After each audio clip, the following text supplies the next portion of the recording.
Hey guys, welcome back. In this video, I'll be showing you how to update the Block Blast app. Let's get started. So, you might be wondering why you should update Block Blast.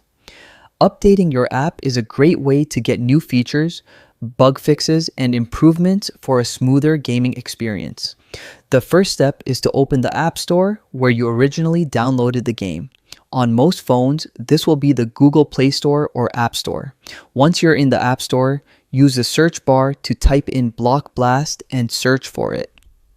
Now, once you find Block Blast in the store, you should see a button that says Update. Click on it. The update might take a few seconds or a few minutes depending on the size of the file and your internet speed. Just wait until it's finished. Once the update is complete, the button should now say Play. Click on it and you'll be able to enjoy the latest features of Block Blast. And that's it. Updating Block Blast is that simple.